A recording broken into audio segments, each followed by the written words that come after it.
नमस्कार दोस्तों, आप सभी का एंटरटेनमेंट विद स्टडी के यूट्यूब चैनल पे आपका स्वागत है। आगामी परीक्षाएं जो कल से स्टार्ट होने वाली हैं एसएससी सीजीएल की, इसमें लिखे बच्चों के जीएस से जो समस्याएं आ रही हैं वो कन्फ्यूज़न क्रिएट कर रही हैं कि हम कौन सी बुक से पढ़ें। सिलेबस चेंज हो चुका है, कौन सी बुक से आने वाले हैं क्वेश्चन, कौन से नहीं आने वाले हैं।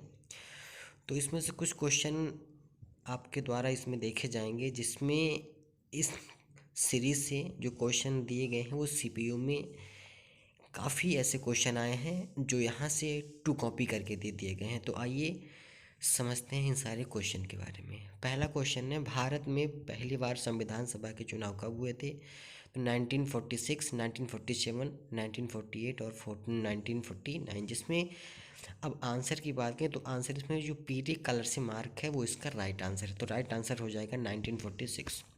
क्वेश्चन नंबर 2 पे आते हैं। निम्नलिखित में से एक अधिनियम द्वारा भारत के संविधान में कई संस्थागत विवरणों और प्रक्रियाओं को लिया गया है? ऑप्शन नंबर ए है आपके भारत सरकार अधिनियम 1935, भारतीय पंजीकरण अधिनियम 1930, भारतीय कंपनी अधिनियम 1930, भारतीय भागीदारी अधिनियम 1932। तो इसका राइट आंसर हो जाएगा भारतीय सरकार अधिनियम 1935। तीसरे क्वेश्चन पे आते हैं। संविधान सभा में सदस्यों की कुल संख्या 389 थी, जिसमें से रियासतों के प्रतिनिधि थे। तो टोटल जो रियासतों के प्रतिनिधि थे वो 19 थे, जैसा कि बी ऑप्शन में आपको दिख रहा है। बढ़ते हैं अगले क्वेश्चन की तरफ कि संविधान सभा का अध्यक्ष किसे नियुक्त किया गया? तो संविधान सभा का अध्यक्ष हरिचंद्र मुखर्जी को नियुक्त किया गया था, जैसे कि इस क्वेश्चन में आंसर में आपको दिख रहा है। भारत का मूल संविधान कहाँ प्रसारित किया गया है? देहरादून में प्रकाशित किया गया था। भारत का संविधान दिवस कब मनाया जाता है? भारत का संविधान दिवस 26 नवंबर 1949 को मनाया जाता है। सर्वोच्च न्यायालय की स्थापना के संदर्भ में निम्नलिखित में से कौन से कथन सत्य हैं, कौन से असत्य हैं, ये आपको देख के बताना है। जिसमें से पहला है, कलकत्ता में सुप्रीम कोर्ट की स्थापना 1773 के रेगुलेटिंग एक्ट द्वारा की गई। ये है ए। और नंबर बी है कि लेमिंस्टर इस अदालत के पहले मुख्य न्यायाधीश थे। हालांकि जैसे हमको पहले भी बताया कि कलकत्ता में जो सुप्रीम कोर्ट की स्थापना हुई थी वो 1773 के रेगुलेटिंग एक्ट के द्वारा की गई थी। तो आपका ऑप्शन जो सही हो जाएगा वो ए ऑप्शन सही हो जाएगा। ओनली ए, केवल ए ऑप्शन। बढ़ते हैं नेक्स्ट क्वेश्चन की। भारत एक गणतंत्र है, इसका अर्थ है कि भारत का राष्ट्र अध्यक्ष निर्वाचित है। मतलब कि ऐसा कोई व्यक्ति नहीं है जो वंशानुगत चला रहा है, वो भी निर्वाचित होगा, चाहे हमारे प्रेसिडेंट हो, चाहे पीएम हो, चाहे सीएम हो। बढ़ते हैं अगले क्वेश्चन की तरफ। संविधान के संशोधन की प्रक्रिया संविधान के कौन से भाग में दी गई है? मोस्ट अवेटेड क्वेश्चन है, तो वो हमारे पार्ट 20 में है, भाग 20 में है। कौन कहता है कि भारत एक अर्ध संघीय अर्थात कम संघीय और अधिक एकात्मक है? तो ये कहते हैं केसी वेयर। अगला क्वेश्चन है, निम्नलिखित में से कौन सा प्रावधान भारत को धर्मनिरपेक्ष राज्य वर्णित करता है? तो वो है हमारा प्रियम्बल प्रस्तावना। अगला क्वेश्चन है, भारतीय संसद को निम्नलिखित में से किस संवैधानिक प्रावधान के तहत एक नया राज्य बनाने का अधिकार मिला है? तो वो है अनुच्छेद 3। अनुच्छेद 3 के तहत भारतीय संसद संविधान के प्रावधान के अनुसार एक नए राज्य को बना सकती है। अगला क्वेश्चन है, नया राज्य बनाने की शक्ति किसमें निहित होती है? तो ये होती है संसद में। अगला क्वेश्चन है कि भारत में संघीय व्यवस्था के संदर्भ में कुछ कथन दिए गए हैं, इसमें से बताना है कौन सा कथन सत्य है और कौन सा असत्य है। नंबर 1 है, भारत के संविधान के तहत राज्यों को संघ से अलग होने का कोई अधिकार नहीं। सेकंड नंबर है, भारत अविनाशी राज्यों का अविनाशी संघ है। तो इसमें से जो आपका सही ऑप्शन होगा वो पहला होगा। सेकंड की बात करें तो भारत अविनाशी राज्यों का विनाशी संघ है, ये इसका सही आंसर हो जाएगा, जिसमें कि पहला आंसर आपका सही होगा। स्वतंत्रता के बाद भारतीय राज्यों को भाषाई आधार पर किस वर्ष पुनर्गठित किया गया था? तो वो है 1956 में उनको पुनर्गठित किया गया था। भारतीय संविधान के अनुच्छेद के अनुसार भारत क्या है? तो भारत एक राज्यों का संघ है। भारतीय संविधान के अंतर्गत निम्नलिखित में से कौन सा अनुच्छेद अस्पृश्यता को समाप्त करता है? इसका मतलब है कि छुआछूत को हम लोग समाप्त कर चुके हैं। वो कौन सा संविधान है? तो वो अनुच्छेद हमारा अनुच्छेद 17 है। निम्नलिखित में से कौन सा एक मौलिक अधिकार नहीं है? तो संपत्ति का अधिकार मौलिक अधिकार नहीं है, इसे हमारे मौलिक अधिकार से निकाल दिया गया है। भारतीय संविधान में मौलिक अधिकारों का वर्णन कहाँ से कहाँ तक, कौन से अनुच्छेद से लेकर कौन से अनुच्छेद तक है? तो ये अनुच्छेद 12 से अनुच्छेद 35 तक है। बढ़ते हैं नेक्स्ट क्वेश्चन पे। किस संविधान संशोधन अधिनियम द्वारा संपत्ति के अधिकारों को मौलिक अधिकारों से हटा दिया गया है? तो वह है 44वां संविधान संशोधन करके जो हमारा संपत्ति का अधिकार था, इसको हटा दिया गया है। अगला क्वेश्चन है, भारत के संविधान में किस अनुच्छेद में वाक और अभिव्यक्ति की स्वतंत्रता का मौलिक अधिकार प्रदान किया गया? तो वो है अनुच्छेद 19। हम अपनी बात को, अभिव्यक्ति को किसी के सामने प्रकट कर सकते हैं, वो अनुच्छेद 19 में हमें ये अधिकार दिया गया है। अगला है, भारतीय संविधान में समानता का अधिकार 5 अनुच्छेदों द्वारा किया गया है, वे कौन कौन से हैं? तो वो है 14 से 18 के बीच में समानता का अधिकार हमें दिया जा चुका है। विधि के समक्ष समता की अवधारणा जो ली गई थी, वो कहाँ से ली गई थी, कौन से देश से ली गई थी? तो वो ब्रिटेन से ली गई थी। नेक्स्ट क्वेश्चन पे बढ़ते हैं। संविधान का अनुच्छेद 15 निम्नलिखित के आधार पर भेदभाव के निषेध का प्रावधान करता है। तो अनुच्छेद 15 है वो इन में से किन के लिए भेदभाव के निषेध का प्रावधान करता है? तो नंबर 1 है धर्म, मूल वंश, जाति और लिंग और जन्म स्थान। तो उसमें ऑप्शन है उपरोक्त सभी। उपरोक्त सभी का मतलब कि इनमें से किसी के द्वारा हम किसी की जाति का भेदभाव नहीं करते हैं, चाहे वो धर्म से हो, चाहे मूलवंश से हो, चाहे जाति से हो, चाहे लिंग से हो, और चाहे जन्म के स्थान के विषय में हो। नेक्स्ट क्वेश्चन, भारतीय संविधान में अलग से प्रेस की स्वतंत्रता का प्रावधान नहीं है, यह निहित है कौन से अनुच्छेद में? तो ये अनुच्छेद 19 में है। अगला है, निम्नलिखित में से कौन सा अनुच्छेद गिरफ्तार किए गए व्यक्तियों के अधिकार और स्वतंत्रता से संबंधित है? उनके भी कुछ अधिकार होते हैं, तो वो है अनुच्छेद 22। निम्नलिखित कथनों पर विचार करें। 6 से 14 वर्ष की आयु के बच्चों की मुफ्त शिक्षा का प्रावधान नहीं है, तो ये रॉन्ग हो जाएगा, प्रावधान है। इसे 2002 में 86वें संविधान संशोधन से मौलिक अधिकार में शामिल किया गया, नहीं शामिल किया गया। तो इसमें आपका ऑप्शन कौन सा सही हो जाएगा? तो इसमें ऑप्शन बी ओनली सेकंड वाला सही हो जाएगा। अगला क्वेश्चन है, अपराधों के लिए दोष सिद्धि के संबंध में संरक्षण का प्रावधान किस अनुच्छेद में निहित है? तो अनुच्छेद 20 में निहित है। अनुच्छेद 21 का संबंध किससे है? तो जीवन जीने के अधिकार से संबंधित है। अगला क्वेश्चन, राज्य निम्नलिखित में से किन अधिकारों पर, स्वतंत्रता के अधिकारों पर निर्बंधन लगा सकता है? तो निर्बंधन लगाने का अधिकार जो है वो उपरोक्त में से सभी है। जैसा कि दिया गया है, भारत की संप्रभुता और अखंडता के हित में अगर आप कुछ गलत करते हैं, राज्य की सुरक्षा के हित में कुछ गलत करते हैं, विदेशी राज्यों के साथ मैत्रीपूर्ण संबंधों में के हित में आप कुछ गलत करते हैं, तो आपके स्वतंत्रता के अधिकारों पर निर्बंधन लगा सकता है।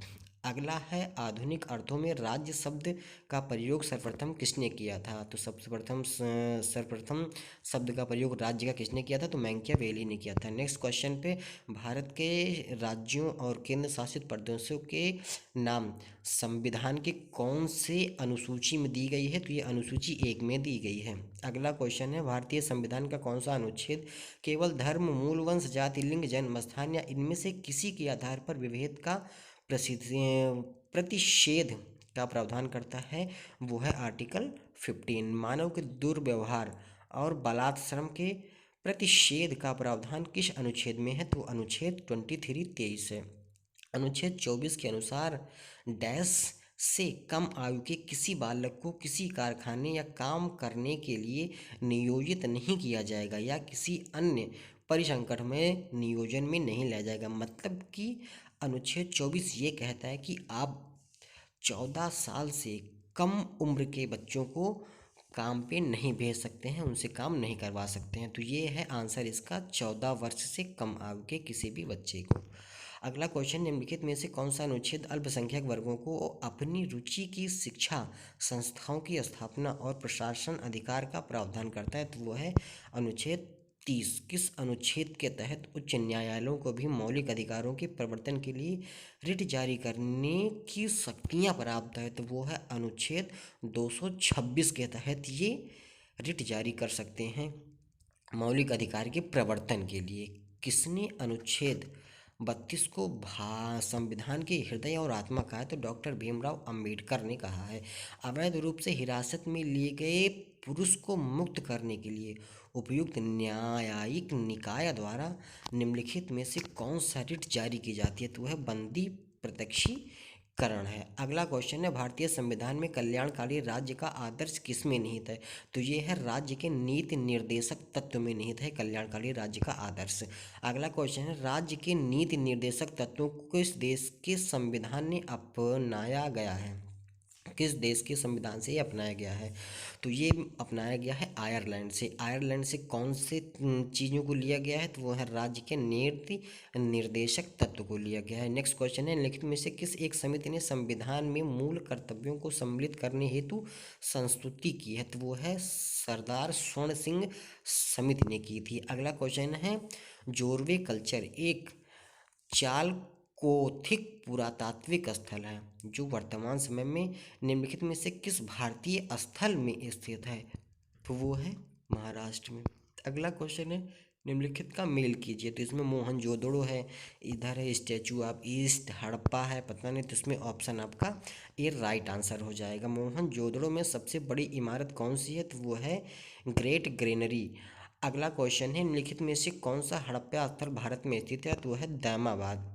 अगला क्वेश्चन, निम्नलिखित में से किसने 1919 में धौलावीरा में खुदाई शुरू की थी? तो धौलावीरा में खुदाई शुरू करने वाले आर.एस. बिष्ट जी थे। हड़प्पा सभ्यता की प्रसिद्ध नर्तकी की मूर्ति जो मिली थी उसमें वो किस चीज़ की बनाई गई थी? कौन से पदार्थ का उपयोग करके बनाई गई थी? तो वो है कांसा का उपयोग करके बनाई गई थी। ऑप्शन बी आपका राइट आंसर हो जाएगा। हड़प्पा सभ्यता के निम्नलिखित स्थलों में से कौन सा स्थल पाकिस्तान में स्थित नहीं है? तो जो शत्रुघ्नी है ये जो पाकिस्तान में स्थित नहीं है। सिंधु घाटी की सभ्यता के लोग किसकी पूजा करते थे? तो ये पशुपतिनाथ की पूजा करते हैं। Option B option. Next question, पूरा लेख शास्त्र किसका अध्ययन है? तो ये है शिलालेख का। ऑप्शन बी इसका राइट आंसर हो जाएगा। ऐतिहासिक लेखों का संरक्षण विज्ञान की किस शाखा के अंतर्गत आता है? तो ये आता है म्यूजियोलॉजी के अंतर्गत आता है। ऑप्शन सी इसका राइट आंसर हो जाएगा। प्रारंभिक भारतीय इतिहास के संदर्भ में NBPW शब्द का क्या तात्पर्य होता है? तो इसका होता है पॉटरी टाइप, कुम्हारी के प्रकार। पॉटरी मतलब होता है ऐसे लोग जो मिट्टी के बर्तन बनाते हो। तो NBPW शब्द का जो तात्पर्य है वो कुम्हारी के प्रकार से इसका तात्पर्य है। भीमबेटका के रॉक शेल्टर्स किसकी तलहटी में स्थित है? तो ये है विंध्य रेंज की श्रेणी में। शेल्टर का मतलब होता है घर। अगला क्वेश्चन है, भारतीय पुरातत्व सर्वेक्षण के पहले महानिदेशक कौन हुए थे? तो वो हैं अलेक्जेंडर कनिंघम हुए थे। ऑप्शन ए नंबर इसका राइट आंसर हो जाएगा। वेदांग के संदर्भ में निम्नलिखित शब्दों में से कौन सा शब्द अनुष्ठान को दर्शाता है? तो अनुष्ठान को शब्द दर्शाने वाला शब्द हमारा कल्प है। Option D number. उसके बाद है, निम्नलिखित विद्वानों में से कौन आर्यों के तिब्बत गृह सिद्धांत से जुड़ा हुआ है?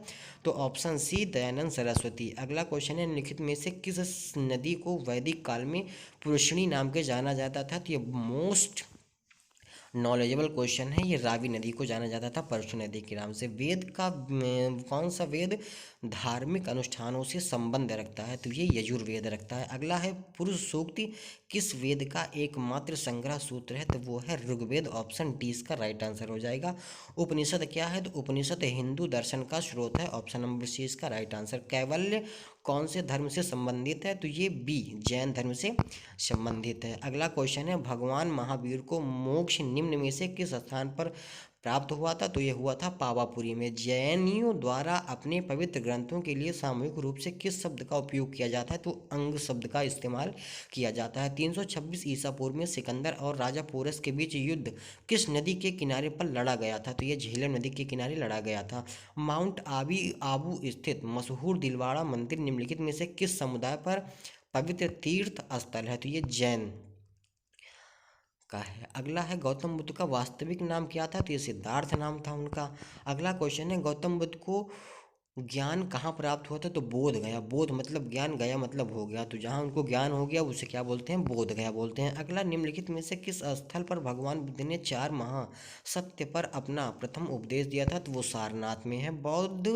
प्रथम बौद्ध परिषद कहाँ आयोजित की गई थी? तो वो राजगृह में आयोजित की गई थी। निम्नलिखित में कौन सा बौद्ध स्थल उत्तर प्रदेश में स्थित है? तो वो है सारनाथ, जो कि उत्तर प्रदेश में स्थित है। अगला है, गौतम बुद्ध के उपदेश मुख्य रूप से पाए जाते हैं तो वो सुत्त पिटक में पाए जाते हैं। सुत्त पिटक क्या है? उनकी एक बुक, उनकी एक उपदेश का संग्रह है। भगवान गौतम बुद्ध के जीवन काल के दौरान 7वीं और 6वीं शताब्दी ईसा पूर्व में कितनी महान शक्तियाँ अस्तित्व में आई थीं? तो वो 16 महान शक्तियाँ अस्तित्व में आई थीं। 4वीं शताब्दी ईसा पूर्व के पहले मगध की राजधानी क्या थी? तो राजगृह थी मगध की राजधानी 4वीं शताब्दी ईसा पूर्व के पहले। ये सी ऑप्शन राइट आंसर हो जाएगा। अगला है सिकंदर महान पैदा हुए थे, तो ये कब पैदा हुए थे? तो 356 मतलब 356 ईसा पूर्व ये पैदा हुए थे। चंद्रगुप्त मौर्य डैश के प्रबल अनुयायी थे, तो चंद्रगुप्त मौर्य जैन धर्म के अनुयायी थे, इन्होंने जैन धर्म का प्रचार भी किया था।